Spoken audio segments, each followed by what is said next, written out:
because old pain speaks fluently in the voice of the present. The bell is not an answer. It is a clearing. A small round sound saying, "Not yet." Do not rush into the old sentence. There may be another way to finish it. First, awareness. We are not singular. I am not only the person seated before you. I am an arrival, a meeting place, a temporary shore where many rivers empty themselves without asking whether I know their names. Some of what moves through me began long before I was born. A caution, a code inherited from someone who once trusted at the wrong time, a hunger inherited from someone who was never allowed to want, a silence polished smooth by generations who learned that peace meant nobody said the dangerous thing aloud, a vigilance so old it introduces itself as personality, a grief that lost its original story but kept traveling. We call these things mine because they occur inside my skin, but the body is not a border as clean as we imagine. It is an archive with a pulse. It keeps letters written in chemistry, footnotes in posture, family myths tucked behind the ribs. Even our rebellions may belong to the people we reject. We become their opposite and remain tied to them by the force of refusal. A child says, "I will never become my father," then spends a lifetime organizing himself around the father he has sworn not to resemble. The ancestor remains at the center, even when we place him there, only to run away. To know this is not to surrender responsibility. It is to locate it. We did not choose every stone placed in our hands. But we are choosing, now, whether to throw it, carry it, build with it, or finally set it down. Perhaps freedom is not the absence of inheritance. Perhaps freedom is the moment inheritance becomes visible, the moment the hand rises and we notice it rising, the moment the familiar accusation reaches the tongue and is met by breath, the moment we realize, this feeling is real, but it may be older than this room. This fear belongs to me, but it may not have begun with you. This is the first tenderness. Not excusing what harms, not romanticizing the past, not blessing every wound as wisdom, but seeing that each of us was shaped before either of us arrived here. You are not merely difficult. I am not merely damaged. We are complicated continuations of lives that did not know they were writing through us. And we are also beginnings. Future generations are present not as tiny invisible judges, but as possibility. They live in the consequences of what we normalize, in what we interrupt, in the apology we make before pride can harden, in the affection we stop withholding as punishment, in the truth we tell without turning truth into a knife. We are where the past becomes conscious. We are where the future first rehearses itself. Pause. Let the bell sound. Breathe as though the breath has traveled 100 years to reach you. Perhaps it has. Second, awareness. We stand beneath the gaze of both directions. The ancestors had hopes for us. Some were spoken. Be respectable. Be safe. Do better than we did. Do not shame the family. Make something of yourself. Some were never spoken because the people carrying them had no language for hope. They worked instead. Saved. Endured. Crossed borders. Stayed in marriages. Left marriages. Kept food on the table while starving in less visible ways. Some wanted us to be free, but could imagine freedom only in the forms available to them. They gave us instructions for surviving their world and were confused when those instructions became cages in ours. Honor can become obedience when no one examines it. Loyalty can become silence. Strength can become an inability to be held. Sacrifice can become a debt collected from children who never agreed to borrow. So we must ask gently, which expectations are blessings? Which are burdens dressed in sacred clothing? Which dreams were given to us because someone loved us? Which were placed upon us because someone was afraid? We do not honor the ancestors by repeating every limit they inherited. Sometimes the deepest gratitude is refusal. Sometimes we thank the past by not allowing its pain to continue speaking as law. We can say, "You brought us this far. You carried what you could. You taught us how to survive. And here, at this particular bend in the river, we will learn something else. We will learn to rest without calling ourselves lazy. We will learn to speak without calling ourselves disloyal. We will learn that tenderness does not weaken the house. We will stop confusing fear with wisdom merely because fear is older. But the future also expects something of us, not perfection. Perfection is another inheritance we should be careful not to pass down. The children of the future do not need spotless ancestors. They need honest ones. They need people willing to say, "Here is where I was wrong. Here is what I could not see until the consequence spoke. Here is the pattern I interrupted late, but not too late to spare you from receiving all of it. They will not inherit only what we teach deliberately. They will inherit how we argue, how we apologize, how long we punish, whether affection disappears when someone disappoints us, whether love must be earned again after every mistake, whether adults are allowed to change or are kept forever inside the worst thing they once did. They will learn from the temperature of the room, from what happens after the slam door, from whether conflict becomes exile or an invitation to understand. Our descendants may never know the specific nights on which their future became gentler. They may never know that someone sat at a kitchen table and chose not to send the cruel message, that someone went to therapy, that someone returned, that someone said, "I am angry, but I will not make you afraid," that someone refused to turn pain into inheritance. They may simply grow up believing love is a place where one can tell the truth and remain. What a beautiful ignorance that would be. To receive peace without knowing the name of the person who first refused the war. Pause. Let the bell sound. There is no need to carry every expectation, only the responsibility to choose consciously what travels onward. Joy is also an inheritance. We often speak of what families transmit as though lineage were made entirely of wounds. But there were songs too, recipes remembered by hands after the measurements were forgotten, laughter at inappropriate times that kept despair from becoming king, the stubborn planting of flowers beside houses built in hardship, the grandmother who saved a bright ribbon, the uncle who told the same foolish story until everyone knew exactly when to laugh, the child who danced before anyone taught her to be ashamed of taking up space. Something in us descends from those who survived through delight. Not all inheritance is a burden. Some of it is permission, a taste, a rhythm, a way of looking at rain, an instinct to offer food before asking questions, a willingness to sing badly because the song matters more than the singer. The peace we make now does not belong only to us. When one person learns that rest is safe, an ancient exhaustion loosens. When one person experiences love without domination, something behind them exhales. When someone laughs freely after generations of vigilance, the sound travels in both directions. We cannot alter what happened, but we can alter what happened becomes. Pain carried unconsciously repeats itself. Pain held with awareness may become compassion. Fear examined may become discernment. Grief allowed to move may become tenderness for everything that cannot remain. Even joy can be an act of repair. Not the forced joy that paints over suffering. Not gratitude used as a gag. Not the command to smile because someone else had it worse. Real joy does not deny sorrow. It sits beside sorrow and opens a window. It says, yes, this was lost, and still the bird is singing without permission from history. Yes, we were hurt, and still soup is warm. A hand is here. The afternoon has placed gold on the floorboards. We are not betraying the dead by living fully. Perhaps they endured so that fullness might someday be possible. Our peace can become their unfinished peace. Our freedom can complete a motion they began but could not finish. Our harmony does not erase their conflict. It means the conflict did not have the final word.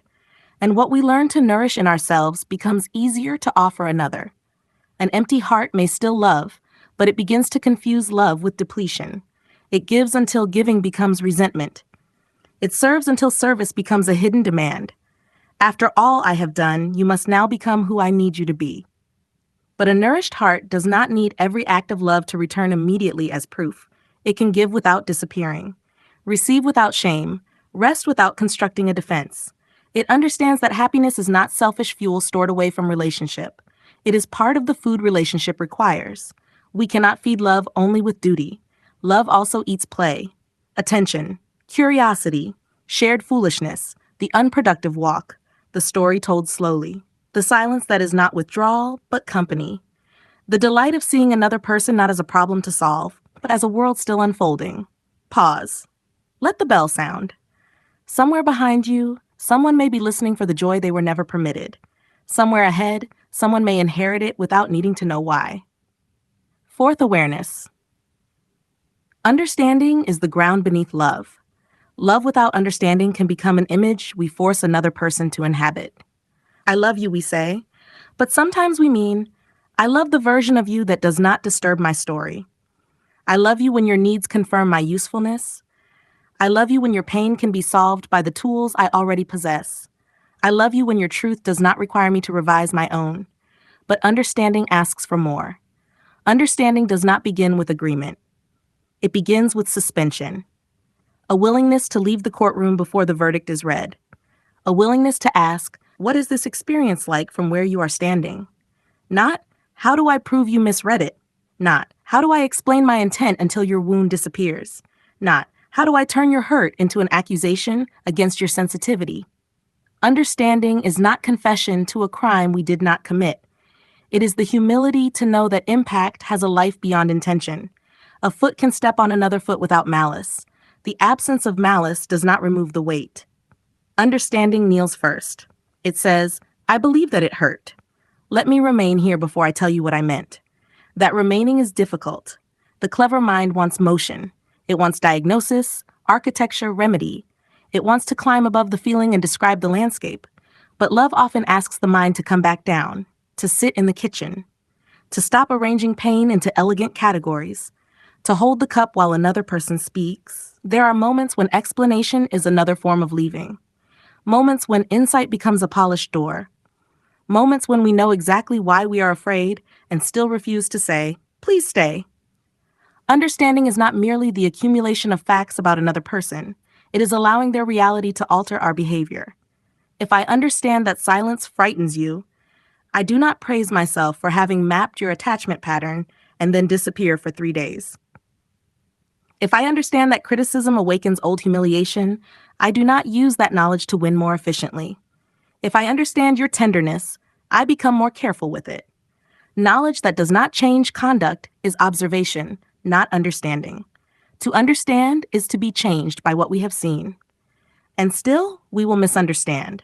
We will hear accusation where there was longing, hear control where there was fear, hear rejection where there was exhaustion. Our histories will translate each other badly, so understanding must be a practice, not an achievement. Again and again, tell me what happened inside you. Tell me what you heard me say. Tell me where you went when your face became still. Tell me what you needed but could not risk requesting. And then the harder question, can I listen without making your answer about my innocence? Perhaps love is not being perfectly known. Perhaps love is being approached again and again with sincere curiosity. To say, I may never fully enter your interior world, but I will not stop knocking gently. Pause. Let the bell sound. The purpose of listening is not to prepare the better reply. It is to become a place where truth does not have to shout. Blame builds distance and calls it justice. Blame is seductive because it gives pain a direction. Something hurts. The mind points. There, you. Now the world has edges again. Now I am the injured one, and you are the cause. Now I need not feel the full helplessness of having loved someone who could affect me. Anger may be necessary. Boundaries may be necessary. Consequences may be necessary. But blame is something more. Blame wants a permanent identity. It takes an action and builds a person around it. You did this becomes, this is what you are. Once that happens, every new fact becomes evidence. Every hesitation proves selfishness. Every defense proves guilt. Every apology comes too late. The relationship becomes a room with only prosecution and escape. Arguing then becomes an attempt to survive the story the other person is telling about us. We stop speaking to be understood. We speak to avoid erasure. We interrupt because the next sentence may become the official history. We gather examples, dates, contradictions. We sharpen memory into opposing weapons. And perhaps we win. Perhaps the other person falls silent. Perhaps our account is declared the more reasonable one. But the gap remains, now decorated with evidence. Winning can be a form of abandonment performed without leaving the room. The bridge collapses, and each person stands on a separate bank shouting the correct explanation of why the bridge collapsed. Understanding does not require that we pretend both harms are equal. Trust does not require the removal of boundaries. Love does not mean remaining where cruelty is repeated. But even necessary separation need not become dehumanization. We can say, I will not permit this, and still refuse to turn you into a monster. We can say, I cannot stay, and still recognize that you are more than the pain you caused me. We can protect ourselves without needing hatred to serve as the guard. Where repair is possible, it begins when the question changes. Not who started it, but what are we continuing? Not which of us is the bad one, but what happens between us that neither of us knows how to stop? Not who deserves to surrender, but what must each of us release for closeness to become safe again? Trust grows slowly. It is not summoned by declarations. It grows when behavior becomes predictable, when promises shrink to the size of what can actually be kept. When someone says, I will call tomorrow, and calls. When someone says, I need 20 minutes, and returns in 20. When an apology is followed by a different pattern. When the person who once defended begins to ask. When the person who once pursued learns to leave room. When love stops demanding immediate proof that it worked. Growth is often quiet. There may be no grand reconciliation, only a morning in which the old wound is touched and the old weapon is not reached for. A conversation that would once have ended in exile ends instead in tea. A person says, that hurt me, and the other does not collapse, counterattack, or vanish. They answer, I am here. That sentence may contain more transformation than 100 promises. Trust says, I do not need you to be harmless. I need you to be accountable when harm occurs. Love says, I will not use your vulnerability as evidence against you. Understanding says your behavior has causes, but causes are not excuses. Growth says, neither of us is condemned to remain the person our fear trained us to be. Pause. Let the bell sound. The gap between us is not crossed by proving who had the better reason to create it. It is crossed by each person taking one unarmed step. After the fifth bell. What we are practicing. We are practicing becoming larger than the salt, not denying its bitterness, not pretending the wound is sweet, not removing every difficult thing from the water. We are practicing becoming river. A cup can hold only so much before bitterness becomes the whole drink. A river receives without becoming identical to what enters it. It does not cling to purity. It keeps moving. It carries mountain, rain, mud, leaf, the ashes of what ended, the reflection of what remains. Its strength is not hardness. Its strength is capacity. To grow the heart is not to approve of everything. It is to create enough inner room that another person's imperfection does not immediately become our emergency. Enough room to notice pain without becoming only pain. Enough room for anger without making anger sovereign. Enough room for history without allowing history to dictate every next act. Enough room for the possibility that the person before us is struggling with a burden we cannot see. Enough room to say no without hatred. Enough room to say yes without self-erasure. Enough room to let love breathe without demanding that it perform on command. We are practicing the nourishment of love. Not as sentiment, as ecology. Love needs conditions. Attention is a condition. Safety is a condition. Truth is a condition. Play is a condition. Solitude can be a condition. Repair is a condition. The freedom to remain a separate person inside togetherness is a condition. Love withers when fed only sacrifice and expectation. It becomes thin beneath surveillance. It stops growing when every mistake is made immortal. But feed it small acts of presence and it may return. Open the curtain. Put down the phone. Ask the second question. Let the first answer be incomplete. Do not solve the tears too quickly. Notice what brings light into the other person's face. Learn what quiet means today rather than assuming it means what it meant yesterday. Offer food. Offer space. Offer touch only when touch is welcome. Say the tender sentence before cleverness edits it. Say, I missed you. I was afraid. I did not know how to ask. I understand why you pulled away. I want to begin again, but not by pretending nothing happened. These are ordinary sentences. That is why they're difficult. There is nowhere to hide in them. No theory. No superior position.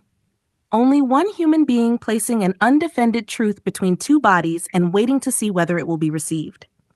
This is how the generations change.